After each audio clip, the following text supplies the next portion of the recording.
Good morning and welcome back to One Tough Day podcast. We have a great guest with us today. We have fitness, strength, and conditioning coach CD Mayhew out of Tampa, Florida.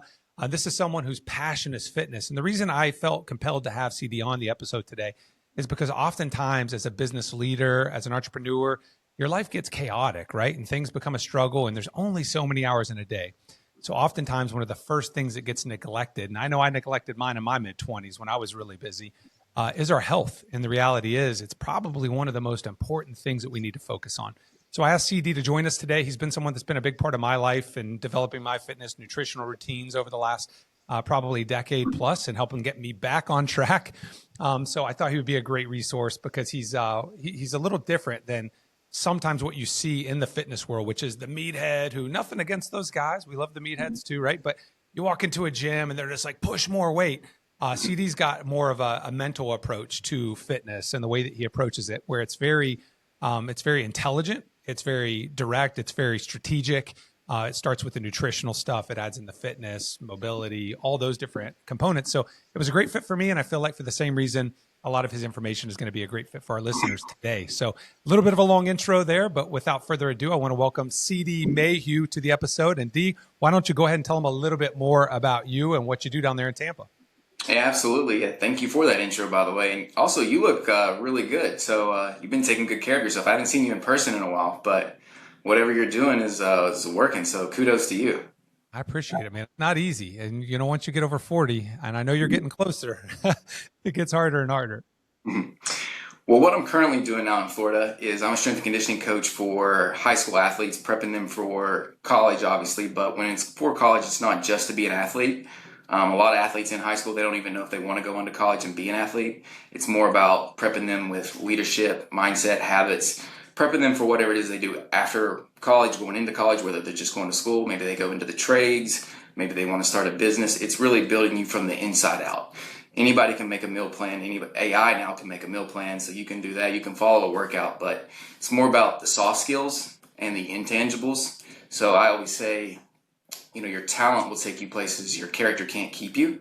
So I very much focus on making sure that we create sustainability with inside, so that whatever you do, if it is to go on to be the best athlete you can be in college, or maybe it's just right now while you're in high school, it's about building you from the inside out. So that's what I focus on now.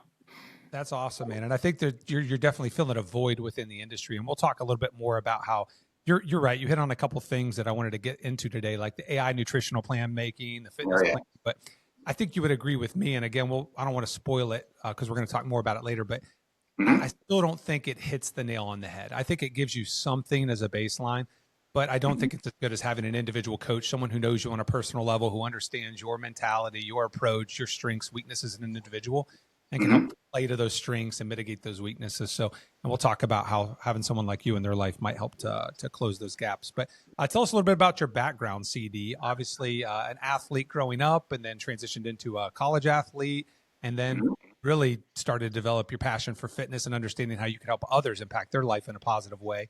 So talk a little bit about that with us. Yeah, I'll go deeper into my college years, but it started in middle school. So I was a little, not significantly scrawny, but I was a little underweight. I was a little bit of a late bloomer in that sense. I was a little short. So my parents, when I was in 7th grade, they bought me a weight set. And my dad and I would start working out about 3-4 nights a week. And I instantly got results, which once you get results, you're hooked. That's how it works for everybody. And that's also one of the reasons why I very much recommend the youth start lifting weights, especially in high school, but I recommend middle school, because you're at that prime age where puberty and then doing good things for your body, just your body soaks it all up, and you can get, tenfold the benefits as compared to somebody who's like just working out for their first time in their 30s and 40s. That's a story for another day, but a tidbit is I definitely recommend getting started young. So by the time I went into high school, though, I had a growth spurt. I'd hit puberty. I'd caught up with people. Plus, I'd been lifting weights. So, by my sophomore year, I was already one of the stronger people in my high school. And then I even stepped into college being that. So college is where everything in the health and fitness world really expanded for me. So I went to college as a D3 basketball player. I went to a school called Transylvania University. Everybody always thinks of Romanian vampires when I say that. I'm like, no. I actually didn't even know what Romania was until basically on the campus, UK, correct? We're close. We're in downtown Lexington. So I'm 2 miles away from UK's campus. Yeah, like right across the street from Rupp Arena, basically. Yeah, I could walk to Rupp Arena like just about as quick as I could walk to some of my classes. So it was really cool. And that's actually a little cherry on top of why I went there. But it's an elite D3 school. Like right now as we speak, they just won the conference championship. They're playing in the NCAA tournament for D3 this week. Head coach was my head coach. He won head coach of the year again this year for several times. Coach Brian Lane, awesome guy, awesome coach. So, and it's a really great academic school. So like I knew going there I could be an exercise science major, which I wanted to, go further in something health and fitness, and I wanted to be an athlete. So did that for 2 years, and then after my sophomore season, I'll get a little lengthy with the college because it kind of sets up to what I went into with post college in my career. So after my sophomore season of basketball, I had some friends on the track team. It was a newer program, and they offered me an opportunity to come out, give it a shot, see what I would do. They knew I could jump, so I went out on my very first meet. I had a really good showing. I set the school record in long jump and triple jump, which it was a new program, so like setting the school record was not a big deal at the time. But I then went on to best myself, several times over the next 3 years. And when I graduated, I was still a school record holder. Long jump, triple jump, and it lasted for quite a while. It's not the record anymore, but I did hold it for probably a good decade. So that they started bringing some really good recruits, and I still held them off. So I'm proud of that one. So it did hold weight on the back end. But I did 2 years of basketball, 3 years of track and field, was an exercise science degree, and also the reason why I made the shift from basketball to track and field was to go deeper into the health and fitness side. I got really into lifting weights about that time, so track allowed me to be a lot more. I wasn't having to spend hours a day getting shots up. Like it was an individual sport, so I could just jump. Maintaining your arms so that you Yeah, can, yeah. run, jump, lift. Like I could just take care of me. So like that was awesome. I could really go deeper into myself. I got more into like learning all these different training styles. I tested everything. Like there's no form of training that I haven't done in some sense, trial and error of it. I became a personal trainer at that time, my junior year. I started working for the university. So I was like training the librarian, faculty, staff, some of the students. So I was actually getting to learn how to like make programs for other people, not just myself. And I studied abroad. I went to Portugal, Spain, and France, studied the French paradox, which actually was accredited for my major. So we started in like Lisbon, Portugal, then went to like, Porto. There last year. Awesome place. I know. That's all. I mean, Portugal is like one of my, if not my favorite European country. I loved it. Yeah, and then we went to Spain and then finished up in like Paris and then obviously flew back. But we did everything by charter bus. So I've like literally seen the countryside of all three countries. But while we were over there was the French paradox and studying why they smoke and drink every day, but by natural causes compared, they outlive Americans still. Like, why does this happen? So we really studied the Mediterranean diet. We studied how much they walk and just the day-to-day lifestyle. And like, you didn't just study it, we lived it. Is McDonald's not in the Mediterranean diet, CD? I do not recall seeing any fast food anywhere over there in the country. So you probably noticed that in Portugal too. Like everything's just ma and pa. I saw one McDonald's the whole time we were in Lisbon. One McDonald's the entire time. And and by the way, the menu was nothing like what the American menu is. Oh yeah, when they serve fish, like there's still bones in the fish. Like yeah, it was a culture change, but I loved it.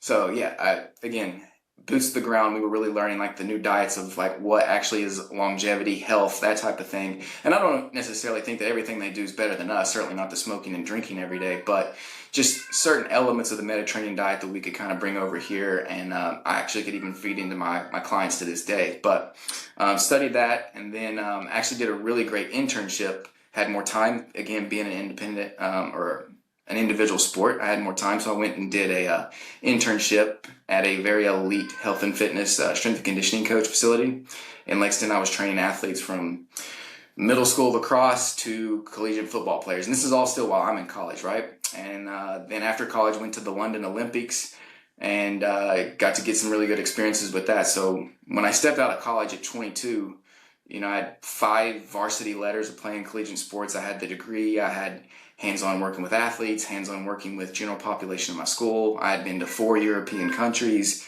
and not just been there, but like actually lived the life and studied the health and fitness lifestyle of it. Right. Obviously, the countless research papers that they have you doing at these private schools are pretty ridiculous too. So I was very confident when I was 22. So I was a very formidable experience within my industry. I was very formidable to do whatever I did next. Right. Now, I know this is a long intro, but the reason why I felt the need to dive into it is because if ever there was an industry or if ever there was a topic that I feel like you need credibility to be relevant, it would be health and fitness because, there's nothing that irks me more than when I see a person, for example, in my industry, right? Like I've always been kind of a sales guy. So, and I have a high level of success in the sales industry. So I have credibility. But when I see guys who've never had success selling, trying to teach other people how to sell, I'm like, or even what's worse is people who I had the opportunity to work with at some point who I knew weren't successful in selling because they didn't have the skill. That I see them go on to try to coach others to do it. I'm like, bro, you sucked at it yourself. How in the world are you going to teach other people how to do it? So when you see someone training athletes who is never an athlete, when you see someone training someone on fitness who's not very fit, who doesn't have good muscle definition and doesn't have good nutritional habits, it's like, bro, how are you qualified to be able to do this? And one thing I know about you, like if you haven't yet, Google CD Mayhew. And one of the first images that'll probably come up is him, holding a plate under his arm. And you'll see like this dude's got credibility. So, and the fact that you were a collegiate athlete and you did go from an undersized kid in middle school to becoming a more developed kid. So people can't just say like, well, CD, you were just always a naturally big kid. And then you just had to scale it in. Like you had to build that frame out. You had to develop these habits. You had to study abroad. You studied everything from dietary habits to nutritional habits to weightlifting programs. So I think that gives you so much credibility. And you also did it in an area that's known for athletics, right? Lexington, Kentucky is the mecca of college basketball. I mean, it's right there with Duke and North Carolina and some of these other schools. So you were certainly working with high level athletes. And then you went to Georgia, I know, after that, and had the opportunity to work with some high level athletes in that market. And then ended up in Tampa, where you still to this day work with a lot of high level athletes. So I think that's important as we set the stage for this conversation today. That you have a lot of credibility in this industry. And if people haven't learned it yet, you're very well spoken, very intelligent. You love the mental side of fitness as much as you do the physical side. And I think that's a really important thing. And that's where I want to go next with it. So when you think about fitness, I think everybody always thinks about the way we look, right? And that's a huge component of fitness because it's like when you think about sports and athletes, like someone says they're a great basketball player, then the first question you want to ask is like, well, how many points a game do you score? But that's not always the greatest indicator of how good of a basketball player you are. And with fitness, there's a lot of ways that you can look good, but maybe not be the most healthy individual, right? It goes deeper than that. And there's a lot of what's going on internally within the body and what's going on mentally within the body. And I want you to talk a little bit about that, CD. How important I look at fitness kind of as three phase, right? Like it's the mental aspect, like I just mentioned. It's the internal, like how well is my body firing? And then you got the appearance thing. And all three aren't always aligned, but when you can get all three aligned, then you're in really good shape, right? So talk a little bit about that for us. Well, the body does what the mind says. So your perspective on health and fitness will pretty much determine your actions. So what I mean by that is a lot of people think of you hit the nail on the head when you were talking about like weight loss and how we are pretty much, well, you said how people look. So I assumed weight loss, right? We think of people like, oh, if they're heavy, they're unhealthy. If you're skinny, you're fit and healthy. And COVID really showed that a lot too, because when people were skinny, you assumed like they were probably safe from it. And if you were overweight, you were probably vulnerable and a threat. And it just wasn't the case. We saw people who were, thin still be unhealthy and could still get sick. And we see that today, even with like being flu, just the general flu, cold, that type of thing. So, body fat percentage is an important metric, but it's just a metric of health. Being able to jog a half a mile without having to stop to walk is also really important to do well into your later years of life, 60s and 70s, believe it or not. Nobody does that, but it matters. Mobility, being able to squat down to a 90-degree stance and having just basic functionality to the way that you move your gait. That matters. Me being a strength coach, people think a lot of times just bench press, how much you bench. Strength matters, but it is also just a metric. As much as it's what I do, it's not the only thing that I lean on. So strength matters, but then you have like two forms of endurance. You have cardio endurance, but you also have muscular endurance. And I talk a lot about like lactic capacity with athletes is you want to be strong, yes, like your 1 rep max, but you also want to be strong in the fourth quarter, and your 1 rep max has nothing to do with that. That's so you need so important. And a lot of times that gets overlooked, right? Because people are focusing on just maxing out. But what's the longevity? Again, the lactic capacity, that's something that I've talked to you about. And dig a little deeper into that. Like, how do athletes develop lactic capacity? What goes into that? Well, the proper way to like structure your workouts is you don't want any workout to be centered around just doing one form of training, meaning like you don't want just every workout being strength based. You don't want every workout just being power based, which are two different things. Strength is strength, but power is being able to create force with, your strength, with moving heavy weight, right? Then you don't want something that's just about always just like growth and hypertrophy. And you also don't want just lactic capacity. So like the way that I structure my workouts for both myself and athletes has all of those components within it. So like while you're fresh, I like to start the workout while you're strong, while you're fresh. Let's focus on, I call it the S&P 1000. So strength and power, the 1,000 pound club, with like football. So I just kind of like self-titled like a little marketing gimmick, the S&P 1000. Let's start there and let's build your strength and make sure you get to the 1,000 pound club, because I mean, for most sports, maybe not golf and tennis, but for most sports, definitely baseball, basketball, football, you could benefit from being in that. I was in the 1,000 pound. So what is the S&P 1000 for those of us that aren't as, is it a combination of certain movements that are over 1,000 pounds in total? Yeah, when you combine the three lifts of bench, squat, and deadlift. So like if you could combine those three, like your max, your 1 rep max of those three. And I think some like high schools may do like maybe hang clean instead of deadlift because it's a little bit more functional for the actual sport. And I get that. I support that. But basically you take your three big compound movements of what makes you probably the strongest, best form of an athlete, like raw form, and you combine your three numbers. So if you did 300 on bench, 400 on squat, and 500 on deadlift, like that would put you, I didn't do the math on that, but I'm pretty sure that would put you in the 1,000 pound club, right? Okay. So that should be a target for a high school athlete by the time they're what age to try to get to the S&P 1000? Definitely, guys. Definitely, as you're going into like your senior year, you know what I mean. Like that's not something you have to be like overly developed to get to. But also the best thing about that is it prevents you from being too heavy in one of those categories, because people genuinely generally love benching. So they might be like very focused on benching, but they lag in their squats because they don't like doing legs. So their squat is not as adequate as it should be, where their bench press is, it's fine where it's at, but they put a lot of time into that and they don't put a lot of time into their deadlift and squat, which is like your posterior chain, your core, and your legs, which are way more important than your bench press, right? Especially being an athlete, but it really just matters more in life. So the 1,000 pound club, I like it just because it kind of forces you to make sure you're hitting your numbers where you need to be all across the board to be a complete head to toe athlete. So that's like the first part of like what I would structure with a workout, is very strength and power based. I don't do like a lot of 1 rep max. I focus on just building strength and power through other repetitions and sets, and just let the 1 rep max take care of itself on the back end whenever you do, your test out day.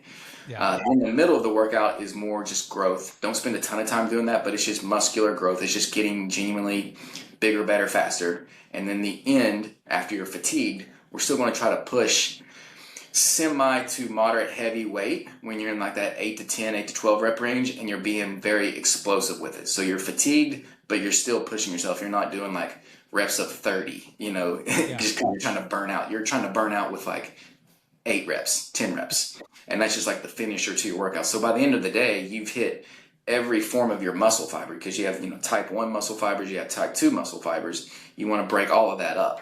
So if you did that all within one workout, and then you do that 3-4 times a week, that very much compounds quickly over the course of a month. So it's about doing it all within one workout, not having like one strength day on Monday and lactic capacity day. I don't think that even exists, but lactic capacity day on Friday, and you're only hitting that once a week. Let's hit it every time and let the frequency take over. I want to see ChatGPT do what you're doing right now. I don't think it can. For one, I'm going to challenge AI because, again, like it's the ability to have a conversation and to make it so custom. And I just don't think it's there yet. Now, I guess the better the commands you give it, it could give you better information. But to sit here and have a conversation, and like as you get to know and work with your clients on a regular basis, like you start to learn like their own processes and thinking, so you can play to it as their trainer, right, as their coach, and capitalize on it because you know mentally what triggers them and what doesn't. And that, to me, that's going to be really hard for AI to simulate. So, but I know we went deep on that. I want to bring it back up to shallow. So I don't want listeners to be like, oh, well, geez, first of all, if I'm really into fitness already, then we could start talking about lactic capacity. I think one thing people struggle with, and business owners especially, so I'll take you through like my personal journey, right? Because you've mentioned it and you've seen it, right? I've known you for many years. So you've seen me go through fat Steve phases and fit Steve phases, right? And, you mentioned fit Steve phase now, like getting more fit, over the last couple years, especially. uh, part of that is this concept of legacy that starts to develop. And we've talked about this on other podcast episodes. I don't know if you've had a chance to listen to any, but as you get older, you start to think more about that. And like when you're young, you just figure you're never going to die, right? Like, you know, you're going to, but you just never think about it. You never definitely want to talk about it. And sometime in my mid 30s, probably about the age you are now, CD, like you start becoming more aware of this impending timeline that we have as a human. And like, how can I, for one, make sure that I'm living as good a life as possible during those years that I have here, right? Meaning like I can do things. I'm not restricted because of my own inabilities to like going out and jogging and playing pickleball with my kids and going to the baseball field. And so that's part of it, right? Like I want to live a quality life for as long as possible. We don't have much time on this earth when you consider the grand scheme of things. And then two, like, you know, when even though maybe I'm functionally fit and I can do those things, like how do I feel about myself during that time period? Like how does my body function and support my mental health? And I know for me, like, you know, I graduated high school, I was pretty fit. I was an athlete, I was a 3-sport athlete. I never had a six pack, but I was always fit. I could always go out and run multiple miles in a pretty good pace. And I could lift decent amount of weight. But then I went to college and life got away from me a little bit. I was working 50, 60 hours a week. I was going to school 21 credit hours a semester. I graduated with 2 bachelor's degrees in 3.5 years from Kent State University. Like my life didn't have time for fitness, right? So I was eating Taco Bell at the mall kiosks and a lot of Chick-fil-A and subs and French fries. And I was sometimes eating dinner at 9:30 at night. And I ballooned up. So I graduated high school at 185. I was 245 pounds when I came out of college. So 50 some pounds in a short period of time, right? Almost 60 some, whatever it was. I don't even want to think about it. And I remember being so embarrassed when I would see photos of myself, being mortified. Like, and this is about the time social media started, right? Like Kent State was one of the first Facebook schools out there. And I remember like telling my wife at the time, because I got married when I was in college to my high school sweetheart, right? So she would like take pictures and want to like post it on Facebook. I'd be, don't paste it. But I look like the biggest fat piece of shit on the planet. Like you can't post that. Like, and I would buy oversized clothing to try to hide my man tits. And it's so embarrassing. And the oversized clothing doesn't help, by the way. It makes it way worse, right? So, and I just remember like mentally being so down on myself. And like, here I was, like I was trying to thrive and get my sales career off the ground. And I was performing well there. But then I would go home and take my shirt off and look in the mirror and just feel disgusted with myself. And like, how did this happen? How did I get here? Like, and it would take a toll on my confidence that like I would have to spend time rebuilding to go have a productive day the next day to be a confident individual in work. And I just remember spiraling. And I remember that was about the time I started having some conversations with you where I'd be like, dude, where do I start? Like, and you would want to have that conversation we just now had about these like micro details about like, well, here's what we could do and get deeper. And I'd be like, bro, like I can't jog to the freaking stop sign without being out of wind. Like I'm starving every 2 hours, man. Like I got to feed my body. I'm hungry. Like, what do I do? And so let's start there, because I think that's where a lot of business owners are, where having abs doesn't even seem attainable, and being fit and being able to go to your kid's baseball practice and demonstrate how to run to first base doesn't seem.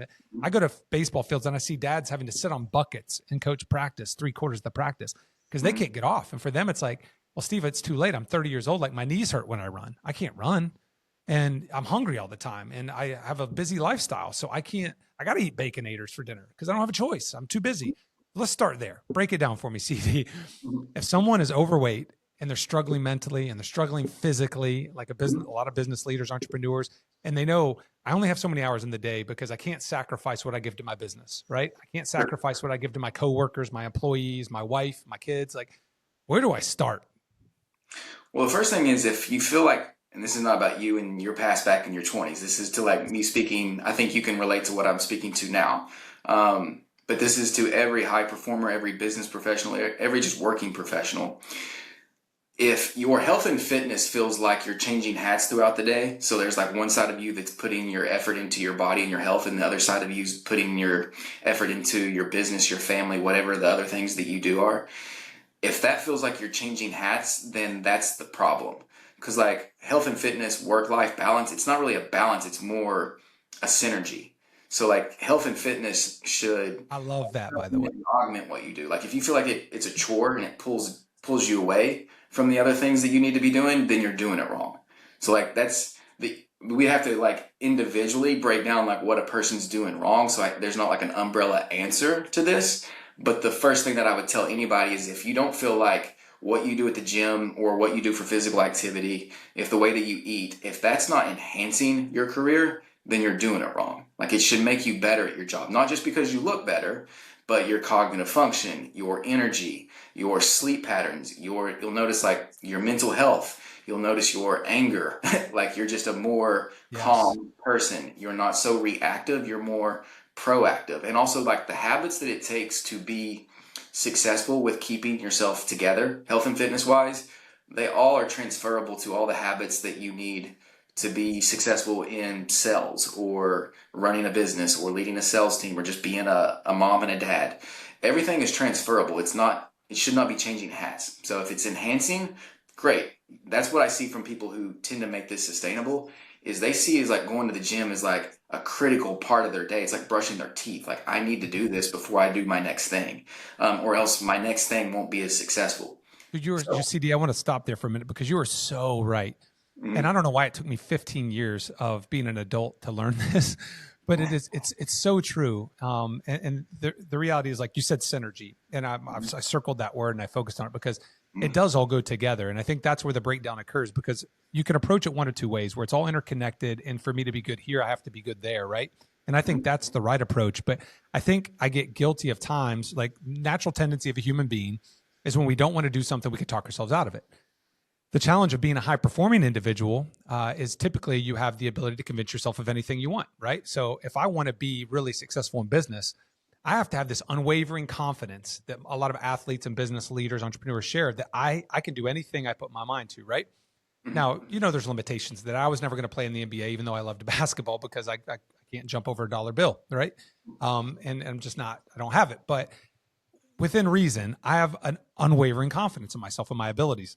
mm, But I also had this approach too that like I only have so much capacity. So I got to pick and choose. And that wasn't the right way to think about it because what I came to realize as I got more into my fitness in my late 20s, early 30s, went away from it again in my mid 30s, to only come back to it a few years ago, right? Like, is whenever I'm doing really well in one area, it gives me the capacity and the bandwidth to do better in other areas of my life. So I'll give you an example today of that. When I woke up this morning, because the weather here in Northeast Ohio, our basketball game at 5:30 a.m. got canceled. And I'm like, damn, like my whole day is not going to be as good now because I don't get that hour and 15 minutes of hard cardio in the morning, right? Like, that's so important to my day because I know on days where I do that, my words come out better. My mind's different. Like, I don't know the psychology behind it. I think it has to do with like dopamine and neurons firing at a better rate. And you've given me enough to be dangerous, but not enough to ever coach someone in it. But for whatever reason, my days are better where I do something hard. And now I look forward to coming home to working out some days. Or like, it's Sunday before last, I was leaving for a business trip. I knew I wasn't going to be able to work out Monday morning. So Sunday night, Gavin was like, my oldest son, who you've worked with for years, you're the reason why he looks the way he does as a sophomore in high school. Um, he's like, well, let's go out and lift. We'll hit upper body. We'll do a push day. I got a nice workout for you. And I'm like, yeah, all right. Like, it instantly made me feel better about knowing I was going to be traveling all day Monday. Now, he absolutely kicked my ass, I will say, because the training I do with a different guy isn't as hard as what you do with D, because you're not programming a high school athlete, you're programming a 41-year-old. But what you said with the synergy thing is so true because it's also interconnected. When I work out, when I eat healthy and I feed my body the fuel it needs to function at a high level and not cheeseburgers and French fries, but instead I give it the protein and the certain level of vegetable content. And maybe I choose a healthy smoothie that contains some spinach and some other things over a burger. Like, I'm at the point now where like I haven't eaten fast food in years. My kids know I won't touch it. Like, I'll go through fast food and get you it sometimes. Their bodies are more forgiving than mine are, right? mm, But I won't touch it because I know I will absolutely feel like trash afterwards. And then I mm, have an excuse to not work out that night because after you eat a Baconator and a Biggie Fry, why would I want to work out? Like, yeah, I just completely defeated the entire purpose, right? Like, mm, makes no sense. So, but yeah, that synergy you're talking about and that mm. discipline, it's all so interconnected. So just continue to talk about that. But I just wanted to slow down and make that real and what I've experienced. Cause I think that story's a common story in the business is like, it's not always this feeling of interconnected, but I only have so much capacity. And that's the first thing I can give up. Right. Right, absolutely. Real quick, this is kind of a good time since we're talking about this to also talk about the AI, and you were talking about what AI can and cannot do.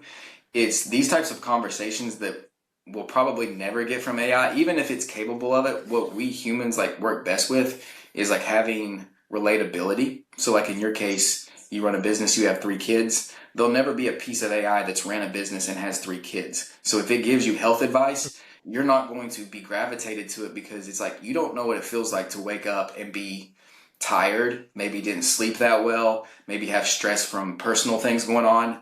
You're thinking about like your kid's ball game tonight, a meeting you have to have. Should I go to the gym today or should I get to the office early to prepare for a couple things? Like AI doesn't ever have to have those experiences. So AI is data, but it's not experiences. So it's just data, whereas humans have experiences and you bring experience knowledge to the table. I And agree with you 100%.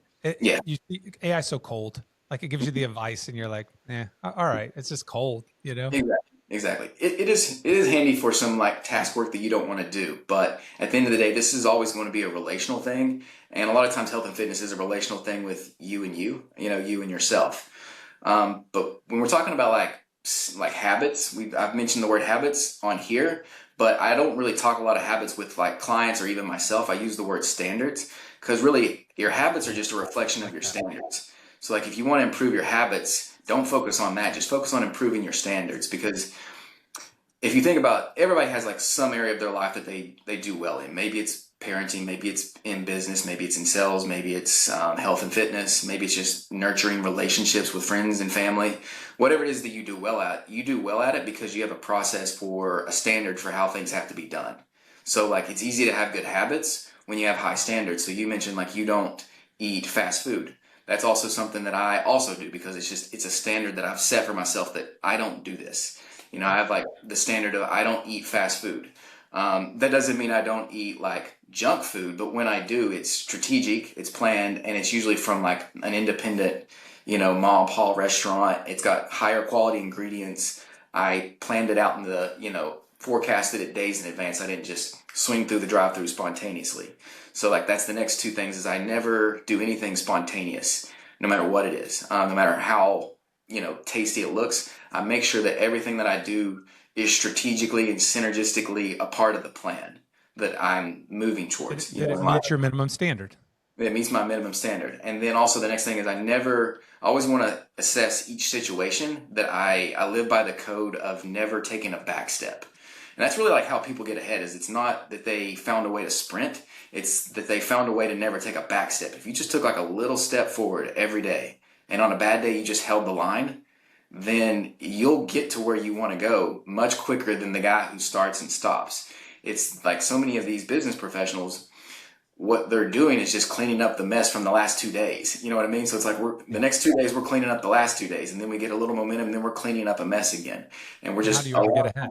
our wheels. You could just walk forward and watch it go. So I have like this little cliche phrase that I tell everybody is when it gets easy, go hard, and when it gets hard, hold the line.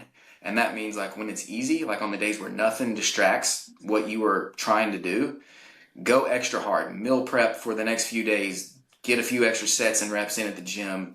Maybe you go out for an extra walk after your workout in the evening. Like whatever, just maximize the opportunity that nothing disrupted what you were trying to do. And you can do the same thing like at work. Like if nothing went wrong, maybe work a little harder, work a little extra that day, So when it's easy, go hard. But when it's hard, hold the line. Meaning like on the days where your plans, whatever you wanted to do, needed to do, gets disrupted, just make sure you don't take back steps. Hold the line. So if you're always I moving love forward that. or staying still, you're good. I absolutely love that concept. I wrote it down. So on hard days, on easy days, we go hard. On hard days, Mhm. we hold the line. So again, you're establishing a minimum standard. So I think for people who are listening in, right, and I hope people this is resonating with them, and they're not seeing this as like their Mount Everest of this thing they can't climb. Because I think UD being so passionate on the topic would agree with me. Like it's never too late. Like you're not dead yet. Like figure No, something out. Maybe you can't go outside and run. So maybe it's an elliptical, which is a more low impact workout. Maybe it's walking on a treadmill, but like just feeling like today I could do something to make myself better, I think is such a key concept. But you have to establish a minimum standard. And now we haven't talked about this before, but do you think that as you evolve in your fitness journey, that minimum standard, in my opinion, should probably change, correct? yeah, absolutely. You should constantly be raising the bar as you achieve different goals. Like the standard shouldn't be today or in 2 years what it was today, right? Like, oh, I want to be able to jog a mile in under 15 minutes. Like if you're on a fitness journey in 2 years, you should try to get that to jogging a mile in less than, and maybe 10 minutes or something, right? Like realistic goals. but nonetheless, they should always be changing and evolving to be better, right? Absolutely. And there's so many elements of health and fitness that it's impossible to do everything that you need to do at one time. So you're going to have like seasons where there's an area of your health and fitness that you improve on. Try to do enough in the other areas, but one area that you put more focus into. Some areas that might be just mobility training, like getting really good at touching your toes, doing body weight squats, being able to have full range of motion with your shoulders, while also, still lifting weights, doing your cardio and that type of thing. But there's just an area of like, I'm working on my flexibility and mobility, because that's going to be good for your joint health. That's going to be good for your functionality to play with your kids and your grandkids later in life. So there's a season for that. But then once you've kind of peaked in that, now let's go focus on maybe your aerobic conditioning, and your cardio. Let's go do that. We're going to keep the standard for what you've set and what you're capable of with the mobility. Now we're going to go over and work on your endurance, like your cardio endurance. It's kind of like in business when you talk about like vertical integration of how you're building a business. It's the same thing with like vertical integration of how you're going to build your body and health. And It's a hierarchy, right? You got to have a foundation to build upon first. Exactly. Each element, like in business, each business that you bring in fits the greater good of like, your business empire with that, right? It's the same thing with your body. Is like what would be the metaphor of your business is an area of your health that you're stacking on top of one another. So by the end of 20 years, 30 years, your standards have changed, but you keep what you've done and then you stack a new standard in a new area that you built onto it. Because it's very daunting when you can't touch your toes, you need to lose 40 pounds, you're weak, you don't lift weights, you have no cardio, your muscles, have no endurance to them, like you have nothing, your blood work's off, your hormones are off. It's like, where do I start? It's like, let's just start with one of them and let's get really good and then we'll stack the next one. And then we'll get really good at that and we'll stack the next one and we'll keep the other two that we were working on adequate and then we'll stack the next one and you just build from there. And that takes a long time. There's not a 12-week program that's going to make you lose weight and do all those other things. You're so right. And you hit the nail on the head too with thinking about it like a business, because oftentimes businesses end up in a position where they're broken, right? And they need to be repaired. And as a business owner, like first thing you have to do, it's like the 7 steps of recovery or whatever, right? Like first step is admitting you have a problem. Yeah. So to me, like, what's that? People don't get past that one. A lot of people won't get past that one. And then the second step is like, once you admit you have a problem, like it's accepting that you have the ability to change it, right? Like to me, that's one that when I talk to business owners about, like they feel sometimes that it's so broken beyond repair that they can't ever get it back on track. And the reality is like very rarely are we so broken beyond repair that we can't get it back on track. Same thing with fitness, right? Like it just takes a different step, but like the biggest concept you have to wrap your head around as a business owner, as an entrepreneur, as an individual who's trying to improve their fitness is like, okay, so where do I start? Like, well, you start today. Stop making freaking excuses. Like you start today. It's not next Monday. It's not the Monday after that. Like you put together a plan today to improve it. And the same thing with a business. Like first thing you got to do is stop the hemorrhaging. So if you're on a path to exploring your fitness, health, and improving it, first thing you got to do is stop eating fast food today. Like today. That's not hard. That's very attainable. And maybe it's not like, okay, well then how do I start that process? Like you go and buy some lean ground beef and you cook it and you put taco seasoning in it and you put it on a bed of lettuce with some low fat cheese and you make that your dinner instead of Taco Bell. Like, boom, there you go. You just started the journey, right? And then we start building out what a workout looks like. And you work with someone like CD who can get you on that path. Or maybe it is AI to start because it's less intimidating. You don't have to be as vulnerable, but you start. Like that's the key. You got to start. You got to stop making excuses. And that's what I struggled with for so many years. And I let myself off the hook because it was so easy to accept that like, well, I'm thriving in every other aspect of my life. And man, I wish I could go back, CD, so bad, and live out those years of my 20s in better health condition because I wonder what I could have gotten done. Because I know how much it was holding me back. The food I was putting in my body wasn't fueling the best mental capacity. It wasn't fueling me to have the most energy. Like I would get to the end of the night on those 245-pound days and I would just be physically exhausted. And I would go to sleep at 11:30 at night and I would sleep like shit. And I'd wake up in the morning tired and fatigued. And somehow I was still performing at a pretty high level because I was so driven. But I think about like, what if I wouldn't have been eating that stuff? What if I was meal prepping? What if I was working out? Like how much more could I have gotten done? Because I know what I'm doing now at 41 and 41-year-old Steve would absolutely eat the lunch of 26-year-old Steve. I mean, I can outperform myself then 10-1. I can run a faster mile. I can out push up myself. Like I remember even 6 or 7 years ago, struggling to do push-ups. I could get down and do 10. And then the second 10, we're going to be a little tougher.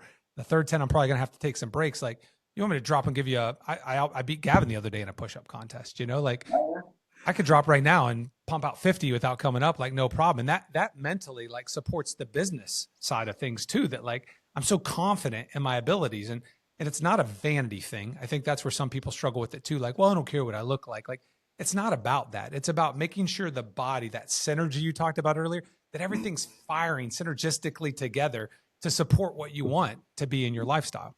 So, and I think that's the hardest thing for people to get to, is because you mentioned it right before I went on my tangent just now. It doesn't happen overnight.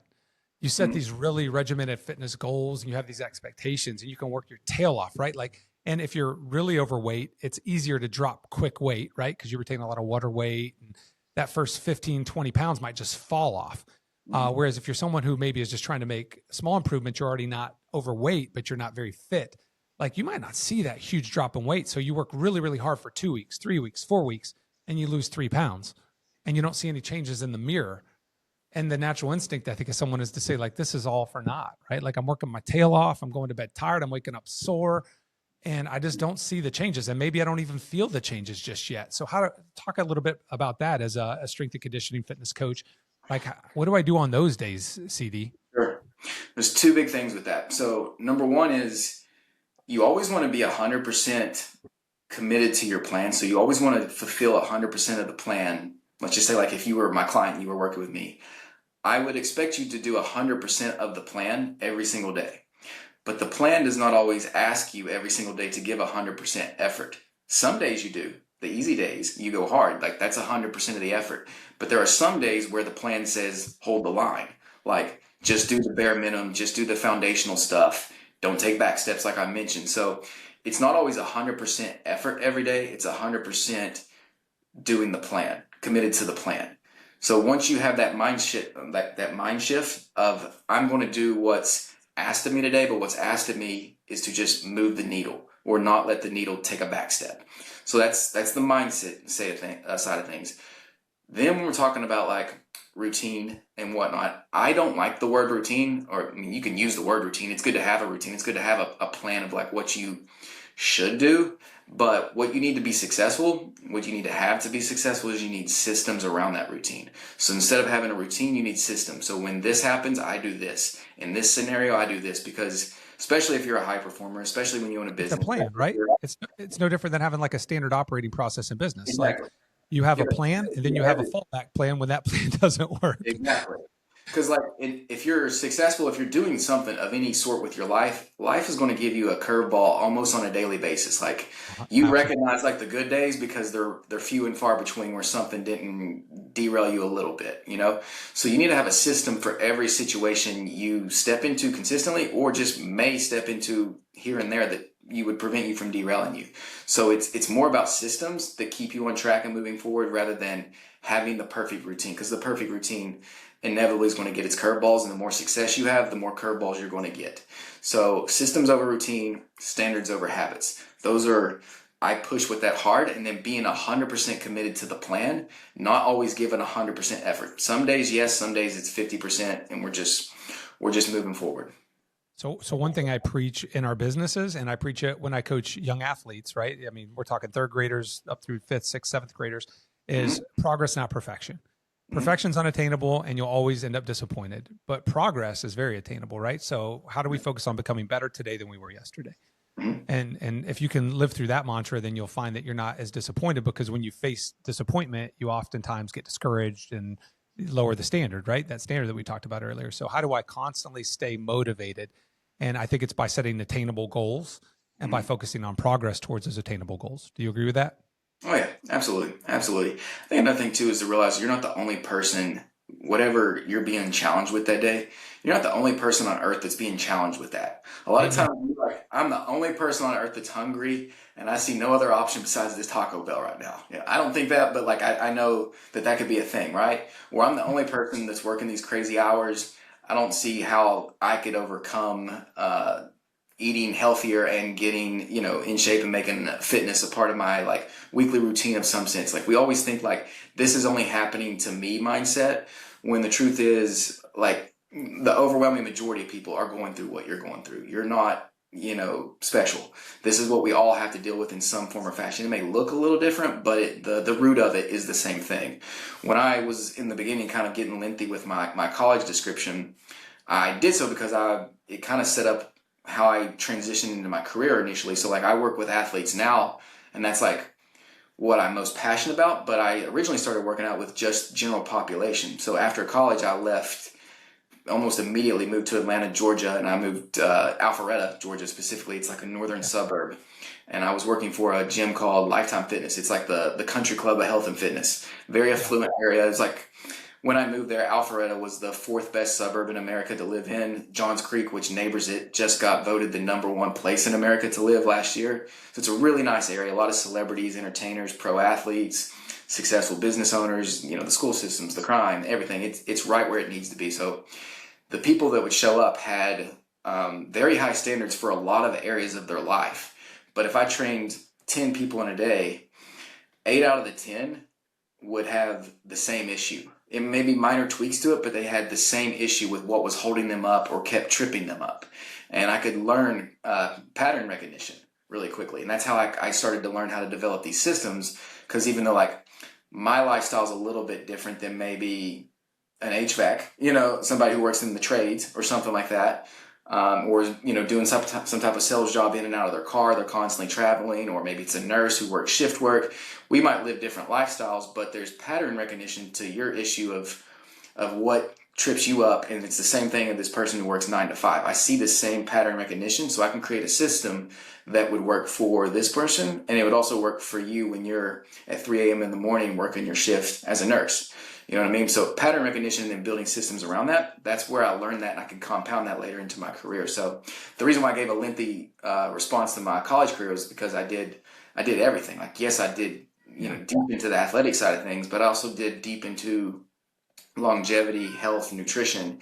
And you can literally see, like, it's like I get to see everything from 30,000 feet above. So when I'm watching people, I'm not looking at like so tunnel vision as what you're struggling with. I can see everything like from the big picture.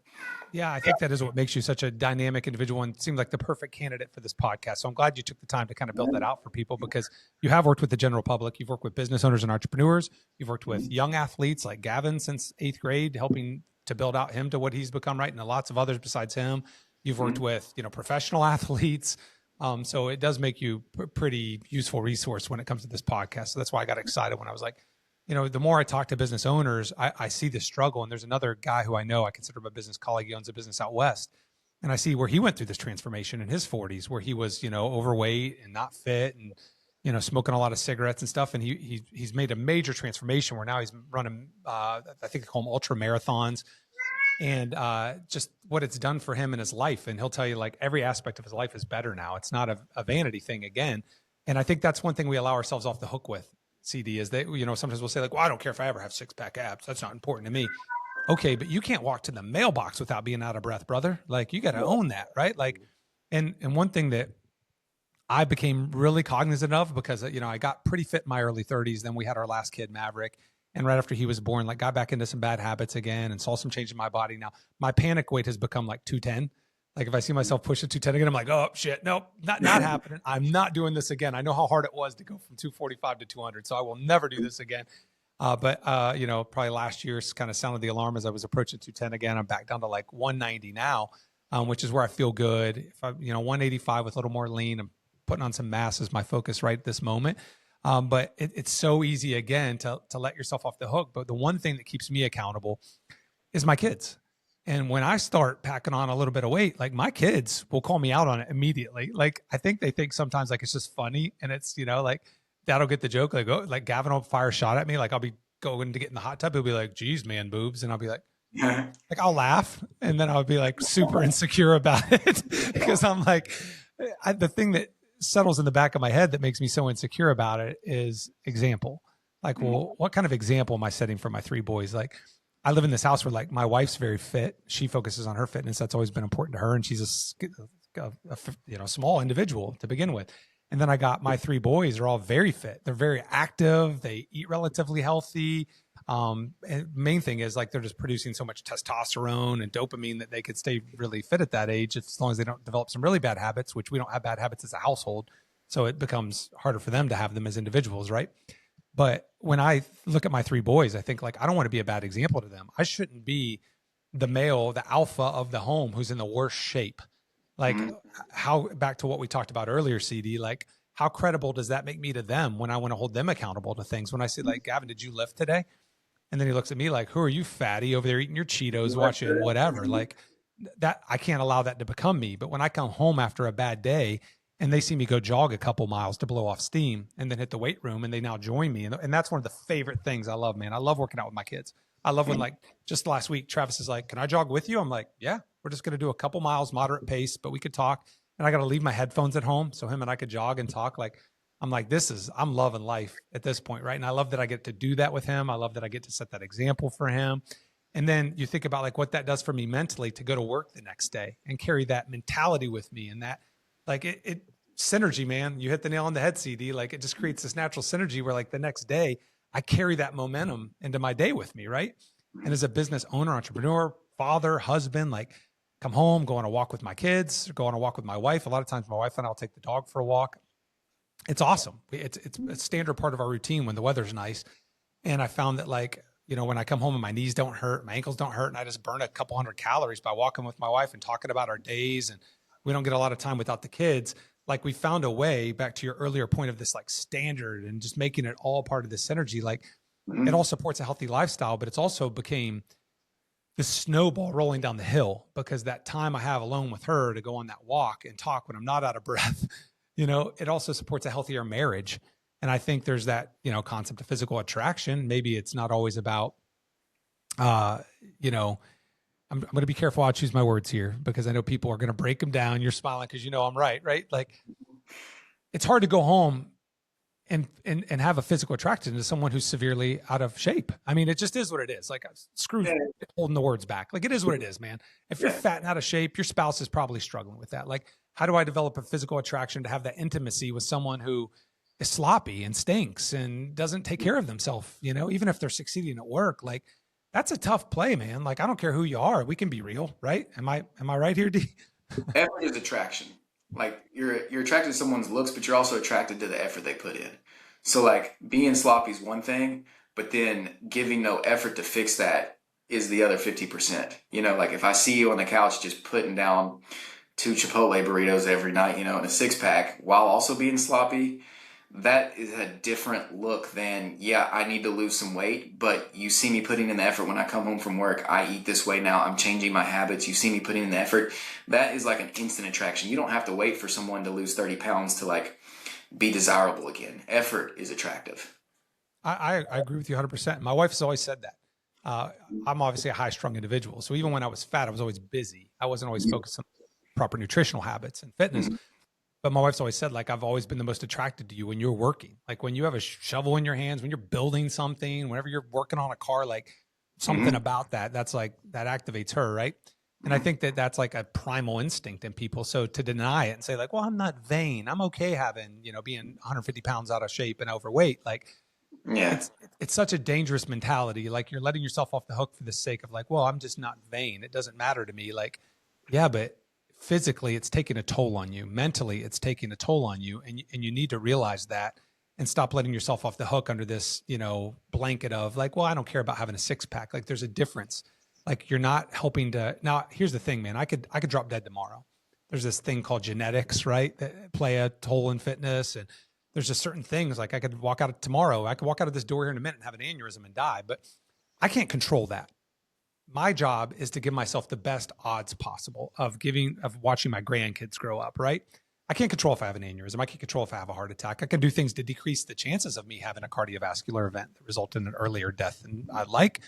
Yeah. But talk for a minute about that. And then we got to ask the tough day questions. So start to prepare about that. But mentally, as a business owner, entrepreneur, as a athlete, like how do we make sure that we're always dialed in to give ourselves the best chances possible, CD? So what are the habits you're asking? Like what are the things you can do every day? Habits, mental capacity, everything. Like I guess what I'm looking for is like some tips and tricks that can help people to stay dialed in and focused without it seeming like they're preparing to climb Mount Everest. Okay. Well, the first thing I'd say is from a mindset standpoint is to always remember, because I wanted to get this out back when you were talking a minute ago about leading your family and whatnot, is more's caught than taught. So it's more's caught than taught as a parent, but more's caught than taught as, you being the business owner and your employees and what they see of you. So, your health is a representation of your technicians who are out there in the field. Your health and the way you take care of yourself and the standards you keep is reflected to your business partner, your board, your staff that's closer to you, the technicians that see you from time to time. Like, everybody will recognize when you're in shape, you eat a certain way, like you can have success in life, but also you show all these other positive habits. That makes being a parent or being a leader, at work so much easier, right? It's very easy to get your kids to eat broccoli when you eat broccoli. So it's very easy to get your kids to do anything that you do. And they also see that what you're doing, you don't just do it, but it yields a positive outcome of something, you know what I mean? That they also want. So more is caught than taught, and I live by that, and I think that transfers over to everything in life. So once you think that, and you just, again, back to the 7 steps, where it's like the first is like denial or accepting you have a problem. But in this sense, it's the first step is understanding that you're a leader, whether you want to be or not, in every walk of life. Everybody's a leader. Everybody's an influencer. You might influence your best friend, you might influence your spouse, you might influence your children, you might influence your team. Everybody's a leader. So always remember that you are a leader, whether you're in a leadership position in life or not. So that's the first mindset tip. And then this will help kind of carry in everything I'm about to say after that. But some very applicable things that everybody could do, and you could just start today. You don't need to go out and buy too much. You could just implement it tomorrow morning. The first thing I would say is always do some form of activity in the morning. I recommend you actually get your workout in before you start your day, but let's just assume you can't. Everybody can do some form of activity in the morning before. And I'll tell you, just for 1 second to derail you on that topic, like I'll tell you, as a business owner, entrepreneur, it's really hard to do it any other time because I can control the morning. I can control what time I wake up. But after that, the day tends to get away from you. You never know which direction you're going to get pulled in. And then when you have kids, like I do, evening activities creep in. So it's a dangerous, slippery slope of saying like, well, I'll just do it later today, because oftentimes there is no later today. But the morning I can control. I can start my day earlier, which oftentimes, I got to get to bed earlier. So requires some discipline and a minimum standard. But sorry to interrupt. I just wanted to throw that out there. And also on that note, like physiologically, it's best to do in the morning because, like, let's just say as men, your testosterone is highest when you wake up. So you're going to perform higher in the morning in some capacity than you would at 6 p.m. after you've worked 8 to 10 hours and have 1,000 conversations going on in your head, and you bring that into the gym. So your hormones start to decline, your energy levels decline, everything declines as the day goes on. In a world, in a perfect world with circadian rhythm, you should wake up hungry. A lot of people are like, oh, I get out the door, I don't have an appetite, I get out the door. Don't double down on that. You need to eat breakfast. So I really recommend physical activity and breakfast, bare minimum, or your actual workout of the day, which I think 90% of people could do before they start their day, and then have a really good, well-balanced breakfast, eat, balanced meals throughout the day. So I'm a big believer in that. But if, let's just say you can't work out in the morning, here's a very systematic way of going about it. Wake up and drink 12 ounces of lukewarm water with like some lemon water and some sea salt. Because water alone doesn't hydrate you. You should very much focus on being hydrated throughout the day. That's going to help you energistically. It's going to help you cognitively. So you need to focus on being hydrated. But water alone does not hydrate you. You need water plus electrolytes. So you could do like an electrolyte stick with water if that's what you like. That's what my wife does because she doesn't really like the taste of sea salt. I just do sea salt and lemon and call it a day. But wake up and hydrate first thing. And then, again, this is for the person who doesn't have time to get their workout in. What I would recommend you do is do some form of like push-ups to get the blood flowing. This activates your reticular activating system. So that's what actually makes your mind alert. So if you wake up and you do 3 sets of 10 on push-ups, even if you need to get on your knees, I don't care. Just do some push-ups. Watch how that, and drink water. Watch how much more alert you are than if you didn't do that and you just down some caffeine. Like it's day and night the way you function, the way you articulate, the way you speak. That will change your first steps, I promise you. But then if you go out, I agree with you. I've seen that, by the way. So testimony here. That's so true. Absolutely. And then if you were to you can go on your Peloton if you have one, your treadmill, or like what we do is I do like a ruck, like where you put on a weight vest and just go for a walk. Or if you don't have that, just go for a walk. Wake up and go on a 30-minute fasted, meaning no food besides the water and the hydration that I mentioned. go for a walk. And that's actually way more beneficial for not just waking you up, but actually burning fat. So people like compare if I have fed cardio where you've eaten in the day and do cardio, or if you do fasted cardio, which one's more effective? Fasted cardio is more effective for burning fat. Both will burn the same amount of calories, but if you do fasted cardio, I don't have any at the moment of doing this podcast, but I could show it on the back end that there's a lot of data analysis that shows how that's way more effective at burning fat because you're burning the same calories, but those calories are more geared towards stored fat, not glycogen that you've consumed throughout the day.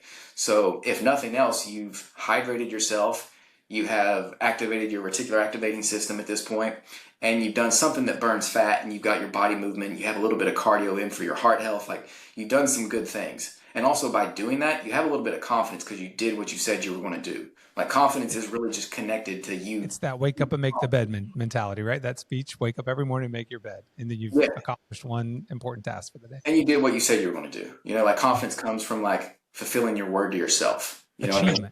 Yeah. Nobody's ever been lack confidence when they do everything that they set out to do. That's just executionable, you know? So you'll step into your day much more prepared for that. And there's also health benefits to it. And if you want to think of like nature's Ozempic, the best thing that I would recommend is come back and take a berberine. So like berberine is a really great supplement. There's countless. I'm not going to give milligrams or anything like that because it's very much based off the individual. But you could come back after your walk and with your well-balanced breakfast, you could have, when I say well-balanced, that's not like a cliche term. It's actually like proper amounts of quality fat, protein, and carbs, right? Fiber, get that in. Which is variable, right? It depends on your weight and nutritional goals, or is it pretty much always the same? It's for the day, your totals are based off your weight. You know, you can kind of break that up into the meals based off of your physical activity. So like if Give me a generic example of a well-balanced breakfast, because I think people misunderstand that oftentimes and they think some things that are healthy actually aren't at all. Like, oh, so I'll wake up and have a big old bowl of Special K and that's a well-balanced breakfast.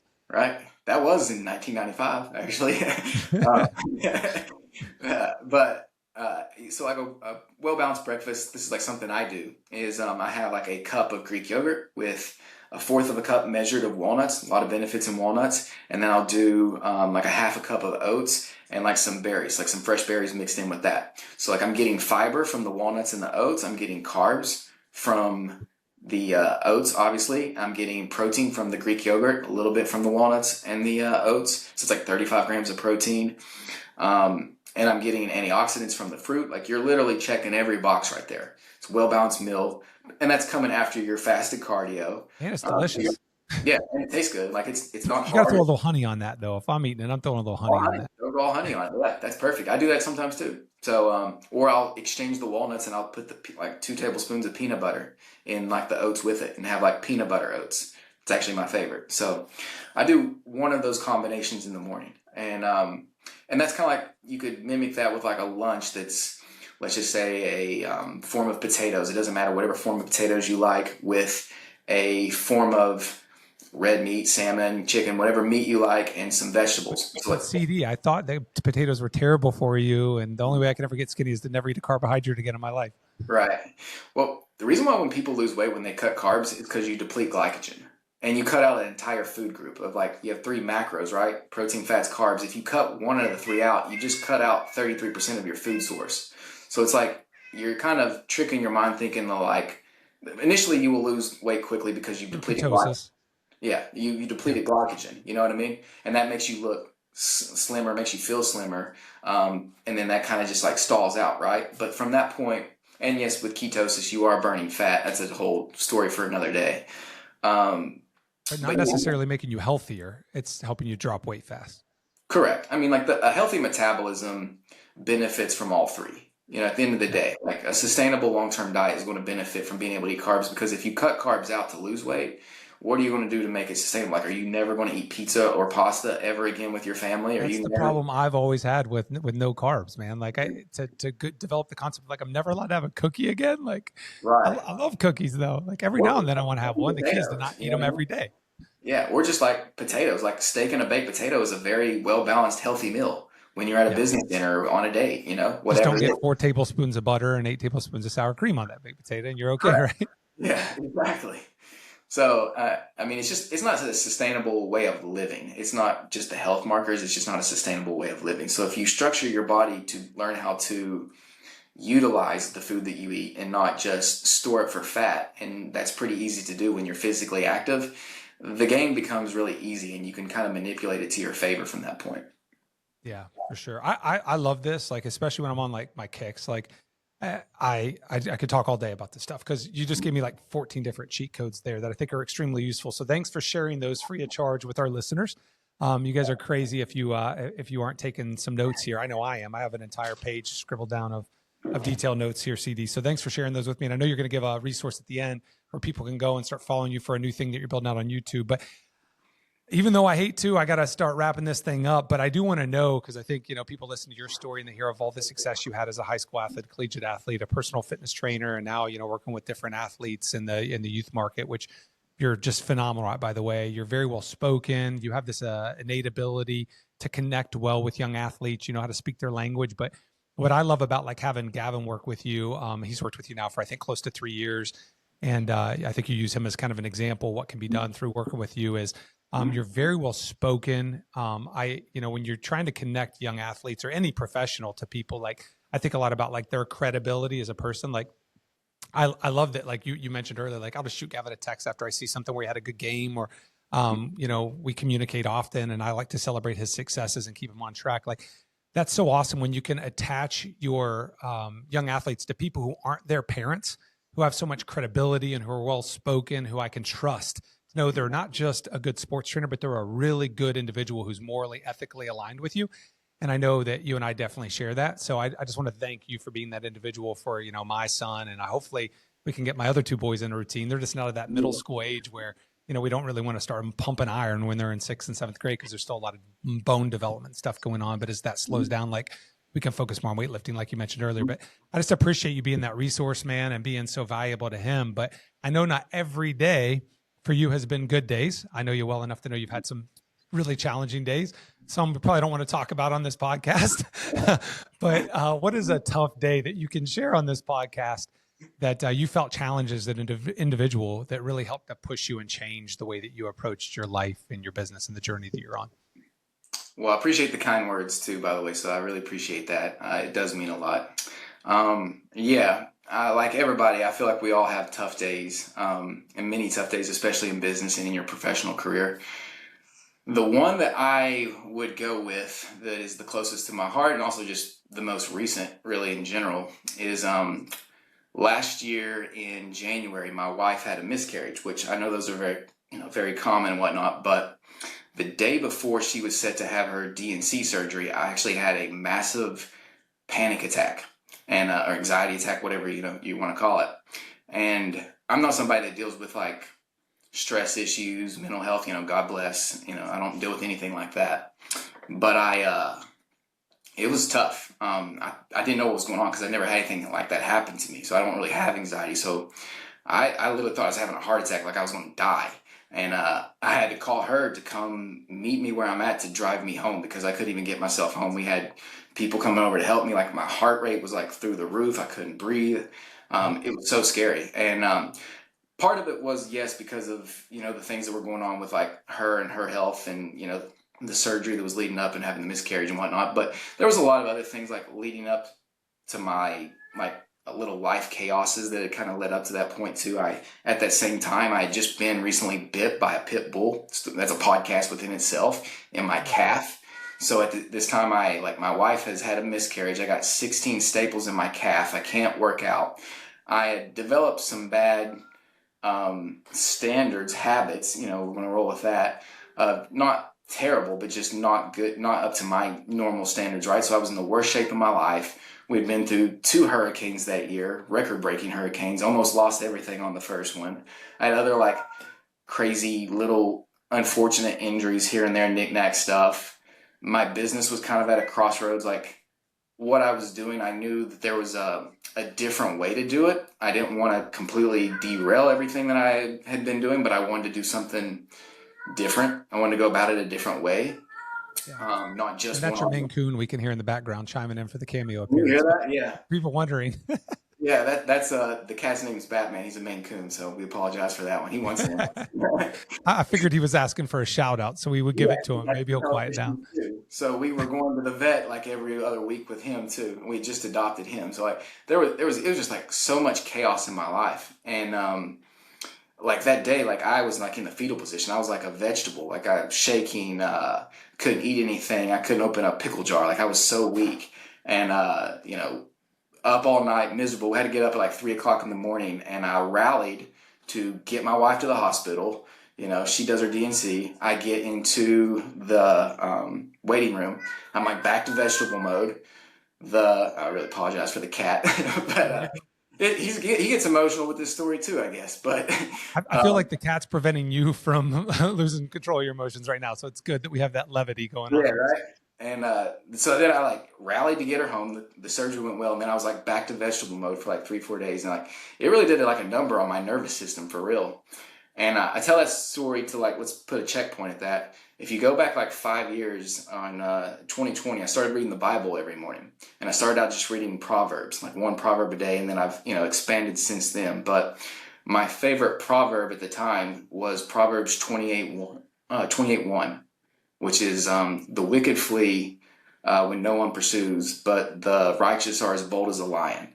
And I love that one. I didn't really know what it meant. I was reading scripture, but I wasn't interpreting scripture. But I was like, I love lions. Lions are cool. My high school mascot was a lion. Favorite movies, Lion King. Sounds very masculine. Like I'm just gonna roll with this. And like that Proverbs 28:1 became like my mantra. I'd write it on vision boards, my notebooks, my walls, you know, just whatever. Like, anything I do something like I was mental ideas, I just write that proverb down. Just because it was like this, oh, I'm bold and fearless type of thing. I didn't really know what it meant though. So now it's like fast forward to, you know, last year, modern day, I'd been reading the Bible, just deeper into like my spiritual walk with all that, and actually started to interpret scripture. And I came across that scripture again. And this was probably a few months after the anxiety, like the original anxiety attack. I had several mini versions of that after that too. So it was like something I really struggled with for like the first half of last year. And when I went over that proverb, it was, I encourage anybody who's watching this to like go actually do your own research of it, because you'll find out what it means for you. But if you just look on the surface of it, it's a lot about the wicked, which doesn't mean you're a wicked person like evil. It means that you're not on the path that you're supposed to be on in life. And the righteous meaning not that you're a saint, but you're actually just walking the right path that you're supposed to be on. So it's kind of like on path, off path is what it really means. And when you're off path, you tend to be in a state of paranoia and like worry. So like when chaotic things in your life happen, your response is more out of a state of being paranoid and worried that you're going to lose everything and that you're not in control. Survival, like a Exactly. survival. You're Yeah, like you're survival mode, fighting to right? tread water, so you can't focus on a lot of other things, right? Exactly. And, you know, the righteous being on path is where like you're as bold as a lion, because you can handle chaos. Like it doesn't mean that you're not, things don't scare you, but the courage is like continuing to move forward despite fear, right? And so it's making you courageous. So it's the two opposing. And like it was crazy because when I read that and I interpreted that, I felt like that could have never been more true to me. And here it's been in my life and all over my world for like the last 5 years. And it wasn't because I was living horribly. I had very ambitious goals. And for just a small stint of my life, I wasn't mentally focused on my actions being living up to those goals. You know, all areas of my life, I have very ambitious goals. I've always been an ambitious person, but my actions for a period of time had slipped. They were just normal. And I don't do normal. Like that makes me uncomfortable. And so like, I guess I carried a lot of subconscious guilt that like, I'm not living congruent with where I need to be in life. And it The was same just way I kind felt when I was going through fatty Steve phases, right? Like that something yeah, just isn't, I'm not aligned. Back to your yeah, earlier statement of synergy, man. It all goes back to that synergy. Like something is absolutely. off. And it's all, I think you share with me, CD, this feeling of like it's kind of an all or nothing approach. Like either I'm all in, or if one thing's off, then it just throws off the. If you think about like the way a Swiss Army watch, your Swiss Army knife, I think it's Yeah, just a Swiss watch. Swiss yeah, watch. The way a yeah. Swiss watch works, like if one gear is broken, if one sprocket is off, then the time is wrong, right? Hmm. The watch doesn't work functionally correct. So the precision required to keep that all dialed in so that the time is accurate and correct is so important. And that's the way I approach my life. I think about it in the same way. Hmm. Absolutely. And then, you know, I'd love to say that, like, from the moment of just interpreting scripture and kind of recognizing what was going on, that, like, everything just snapped their fingers and just started going smooth again. And, like, I just picked myself back up. But I didn't like I did, but it was slow. It was not like instant, like 180, like what you would want. It was a very gradual progression of kind of building back all areas of our life. Building back my health, building back my wife's health. I really started to put the pieces together with the direction I wanted to go with my business and my career, where I wanted to be less focused on the fitness and nutrition side and more focused on leadership, habits, mindset, things that people can carry with them further. And I also wanted to focus more on the youth. So instead of helping the 45-year-old who has a drinking problem, needs to lose 30 pounds and, has bad eating and health habits, how about I just help the 17-year-old never develop that in the first place? And while also preventing that with them, I can show them leadership tactics that will set them up for the rest of their life, whatever direction they go. So I'm kind of making that the storefront of what I do, and then like fitness, health, nutrition is just on the backside. So it gave me a lot of clarity with my business, with what I wanted to do, and then like all these like new doors. And I know I'm getting lengthy here, but I do want to tell this No, one that's thing. okay. You're good. There was I had like a lot of opportunities. Some of them were challenges, and some of them were just like opportunities to like grow me. And one of them was our church, and the biggest one I think is my church. So we go to a really large church. It's tens of thousands of people, hundreds of thousands online. It's like at one time, I'm pretty sure we probably still are like the top 5 fastest growing church in America. We have like 13 locations here in the Tampa Bay area. It's phenomenal, but it's not like a mega church that's soulless. It's very much community driven, and they really rely on these small groups throughout the course of the week so that there's like an identity and a character to the church. Like I hate to use the word rely, but it's a very important needle for the church to grow and do what it wants to accomplish. So I got approached. It was a random Wednesday, like late last summer. Someone sent me a text. I have no idea who they are. I still don't know who they are. I didn't know. I had never met them, and it was like a random number asked if I wanted to be a small group leader. And it's a pretty big deal to be a small group leader. Like you have to go through an application process to be considered. Then you might get approved. Then you have to go through the honor code. Like it's a big deal because they're expecting you to be a representation of the movement of what the church is trying to do. And I didn't even apply. Like a lot of people don't even make it past the application to even get the offer, and I got offered and didn't even apply. So it was like a calling from God, literally was. And I was like, instantly I just texted back. I was like, yes, absolutely, let's do it. And so I lead every Wednesday. I lead a group of men between the ages of 30 and 45, and it's cool because I wanted to do so much leadership, mindset, habits, character, and you have to lead yourself to lead others. Like all these mantras that I live by personally, and also want to do with my career. It's like giving me like the firsthand, like rawest form of leadership, because it's not like owning a business where you have employees and they're kind of obliged to work, do what you say because you pay them, or your kids, or in my case, if people hire me, they're kind of obliged to do what I say because they just spent money for me to be their coach. Like those are all forms of leadership, and those are really important. They have their own skill sets, but leading men who are successful and have their life together, they're just trying to get better, and leading them when they're not required to listen to you, they don't have to follow your lead. That's the rawest form of leadership. It's very different than anything else you could do.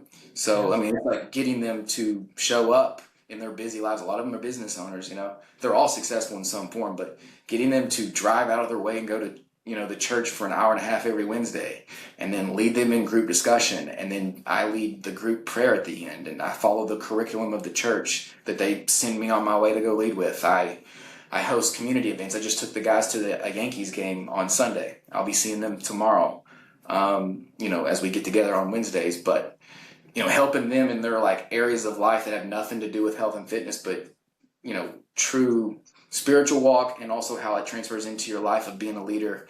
I'm getting like the firsthand experience of doing this. It'll be about 6 months coming up on it since I've been doing it. But there's been that opportunity and several others that's just like, it's literally like God's given me this opportunity to not just have the idea, but like all these challenges and opportunities for me to refine myself so that I can actually be the person. I always say like achieving something it's not how, it's who. It's not how do I achieve it. It's who do I need to become to be able to achieve it. And like who I am and who I'm becoming, I think can achieve anything. So, from my career standpoint, it's that's the story for me that's still to be written. I've achieved a lot of things, but from a career standpoint, for me, that's still kind of in front of me. I don't have that story to share right now, but I don't look at that as like a daunting thing. Like that excites me because like I know who I'm becoming, and like I get to go do this now. Like the journey's in front of me, and me having this character and who I am, like let's go do it. Because I believe I've always been confident. I've never been more confident that I can achieve anything. So I got some lofty goals, but that'll have to just be a podcast for us another day because that story's in front of me. Yeah. Yeah. I want to hear those stories too. And, no worries about, I talk to a lot of young people who are like, I don't know what I want to do when I grow up. I'm like, I'm 41 and I don't know what I want to do when I grow up. So it's okay. Right. Like I reinvented myself a couple of times, always for the sake of progress. But I love so much about what you just shared, CD, and I appreciate the vulnerability of sharing that. First of all, I'm sorry for what you and your wife and family had to go through. That's difficult. And you're right. It's not uncommon, but it doesn't make it any less difficult nonetheless. And, that vulnerability of what you were going through mentally and physically, while people on the outside would have seen, a really strong individual with a six pack, like that's a great example of what we talked about in the opening of this episode, which is it's not always a great indicator of overall health. Like mentally, you were going through some stuff, and developmentally, you weren't happy with where you were at in your life, and you had this scratch that was going unitched, which was, spiritual development and working with others and sharing this gift you have, which you do have a gift. I hope you know that, of communicating really well and very eloquently, and your vernacular and stuff. It's very built out. So I'm so happy for you and that you found that gift and that it's serving God, because I know you and I have always shared that passion as well. And I want to end with this because this is a really important thing. And this isn't judgment. I want to make sure that I'm careful to say that, because everybody's on their own journey and you could do whatever makes you happy and whatever makes you feel good. But one thing I'm extremely grateful for with UCD, and you've inspired me, I want you to know that, I don't know if I've ever told you that before, is in my journey into adulthood, like when I was in high school and I see Gavin going through it now, like I was never the kid that smoked weed and went to the parties and got drunk. Just wasn't, my dad. I was petrified. Like it just wasn't going to happen. Right. I don't know what he was doing when he was in high school, but I knew what it was, the expectations of me. And so it was a tough thing to resist that temptation, of like everybody was doing it. All the cool kids were smoking weed and going to parties and passing out drunk. And now Gavin doesn't say any of these stories because he's, a tight box. He's a bro. Right. But I hear him through other kids, and I hear him through his girlfriend and other stories of these teenagers. And I know he's making good choices most of the time. Not every decision's perfect, but I know when there's a big party, he chooses to stay home or to go out to dinner with his family and stuff. And it makes me very proud of him to know that he's resisting that temptation, because he's very focused on his long-term goals, right? And as someone who went through that struggle and then went to college and had to deal with the same struggle, and I'm not saying I was a saint. I had plenty of times where I, drank too much at a college party. But in general, I developed what you talked about earlier, which was like this minimum standard. I got married when I was 21 or 22 years old to my high school sweetheart. When I made that commitment to marry her, I said, I will never cheat on her. It's not going to happen. It's establishing the standard of being a man.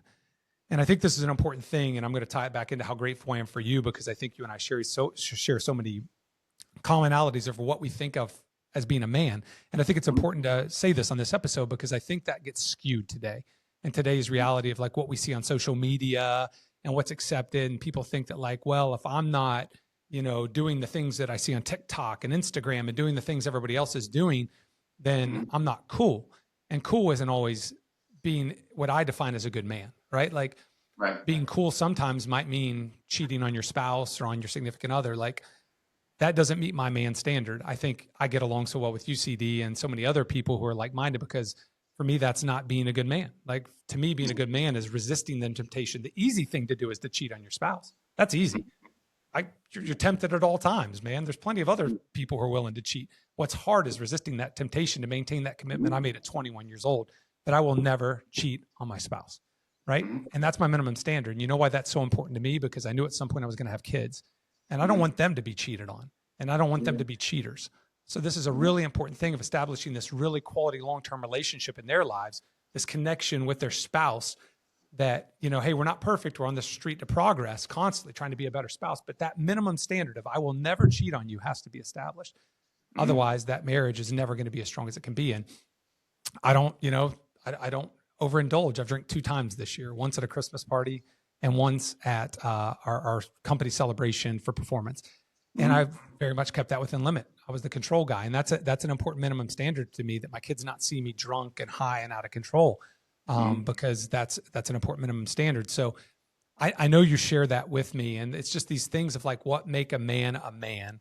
And, leading a Christian group of men who are trying to make their lives better, that are, that 30 to 40 age group, man, like that is so freaking awesome, man. It makes me so proud of you. It makes me proud to know you. It makes me proud to know that you're in my son's life, and you are raising the bar for what it means to be a man. And I want to congratulate you for that, man. That means so much to me. And it gives me confidence in like the world, because I go on TikTok and I see stuff that people are defining as cool right now. And like, it's so hard to be a good man these days.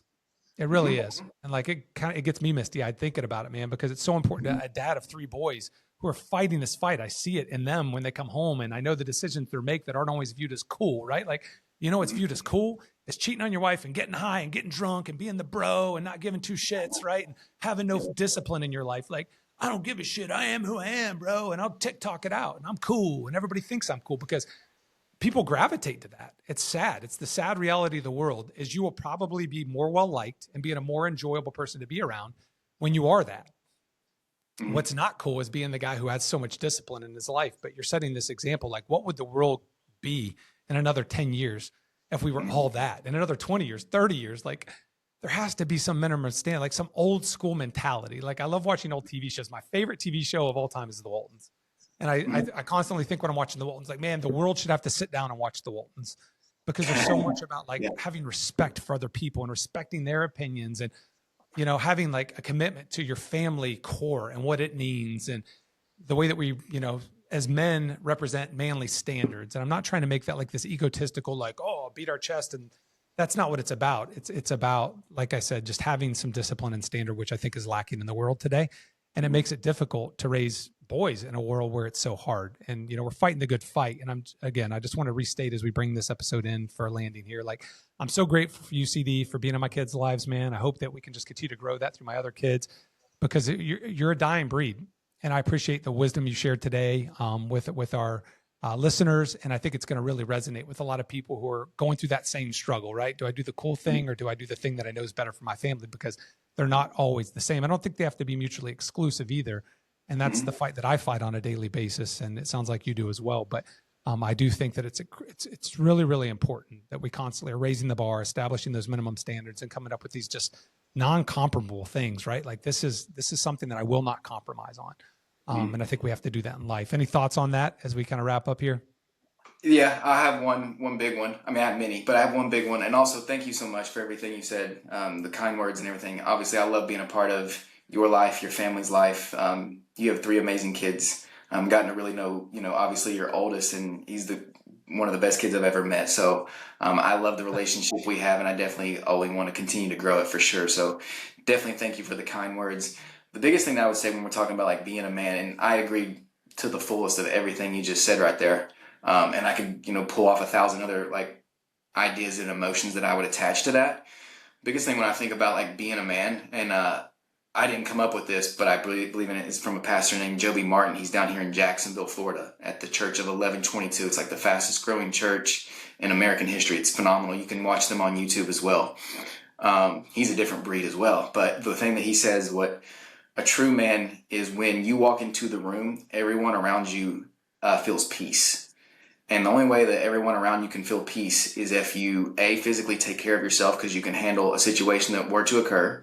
B, is that you have healthy habits, so nobody's worried that, oh, he's going to sneak off to the back and get a snoot of something. Like they know that you're going to make the right decision, whether it be with your habits, whether it be in an altercation, whether it be just in a conversation. Like, you are going to be in control of yourself, and because you're in control of yourself, you can be in control of the room. And so when a man walks into a room, everyone else should feel peace. You should feel calm. If you walk into a room and everyone else gets chaotic, that's how you know something's a little off. So like I actually audit myself. I mean, obviously, if you walk into Starbucks and nobody knows you, that's a little different. But even people where you're known, and that's a great thing. I've never heard that before, but that's so true, because I'm thinking about different situations right now in my head, and I'm like, and that is a great indicator. Yeah, I mean, like, even like if you do walk into Starbucks and nobody knows you, like, you should still carry yourself in a mannerism where people aren't like looking over their shoulder or rolling their eyes or just like, God, can this guy hurry up and get out of here? Like, everyone should feel peace with your presence at all times. And like, that's, we think of like men being in control and leading. Well, first you have to lead yourself to lead others, A. And then B is you should be able, because you lead yourself properly, create peace all around you. And that's easier said than done. And it's not like you're always perfect, or that you never get angry or like lose a little bit of control of what you're supposed to do from time to time. Right. But if you're constantly self-auditing yourself through that lens, I think that's the best way to take steps towards the best version of yourself. That's a great tool, man. I appreciate you sharing that, because you're spot on. So Again, I could talk about this stuff all day, and I love talking to quality individuals. I'm so blessed to have had so many great quality individuals on this podcast already, and I look forward to keeping it going with so many more, because I think it's just important for people to see that there are people like this still out here. And while you might not see them on TikTok and Instagram, because that's not where people like you typically go to pass their message, like they're here, and it's still cool to be a really quality man who can lead people and give confidence in any room they're in. So great indicator there. So I know you mentioned CD as we wrap up here. You have a new resource coming out. It's on YouTube. People can go to YouTube and search CD Mayhew. Is that right? Why don't you give yourself a quick plug and tell them about it, and then we'll bring it in. Sure. CD Mayhew Coaching. So probably about the time that this actually gets aired onto your YouTube and Facebook and podcast, platforms, you could go to YouTube and go to CD Mayhew Coaching. So I've actually already started to get the episodes going. They're attached to a product, so it's a little bit more of a launch of like 8 to 10 episodes when it all comes out at once. But once it does, I'll have every Monday, Wednesday, Friday, there'll be 3 episodes that you can watch from me. They'll probably be digestible 15 to 20 minute episodes where I will teach and educate on health, fitness, strength related topics. But obviously I'm going to bring in some scripture and the things that I'm doing in the real world. And it's going to be very heavy on leadership, mindset, standards, systems, habits, the things that we discussed here. Like, that's what my passion is. So it's going to be lessons that you can, 15 to 20 minutes, you can learn it, and then you can immediately go apply it. And then I'll have something special that comes out every Saturday too. So that will be unveiled when it comes out too. But there's nothing there at the moment of speaking, but at the moment of this getting aired, you should be able to come find me at CD Mayhew Coaching. And the coaching is with a K. So just like my hat, it's CD Mayhew Coaching. CD, just the letters C, then D. So as in Charles David's initials, Mayhew Coaching. Yeah. So check him out, guys. The fact that he's willing to share that with us is awesome. I can promise you that content will be absolutely golden. So it's been a pleasure, CD, having you on the episode today. I'm glad we got to dig into these topics. I know, guys, that a lot of times we get a little longer on these episodes. Trust me, I know. Our target has been to keep it under an hour. We suck at it because I create very detailed scripts because I want to know so much that I think will benefit the listeners. And I ask people before I have these guests online, like, what are some things you would want to know before we have them online? So I'm trying to hit all these different topics, and I hope it resonates, even though it's a long listen. Plug those earbuds in, put it in on a long car drive. But I'm trying to hit on all the topics that I really think could help you guys in life. And I hope that you get that despite the distance, so we're not losing engagement because of the length. But it's been a pleasure having you on. I think your podcast, CD, is going to complement our One Tough Day audience really, really well. And again, just great touching base with you. So until next time, thanks for tuning in to One Tough Day podcast. Look forward to seeing you guys again soon.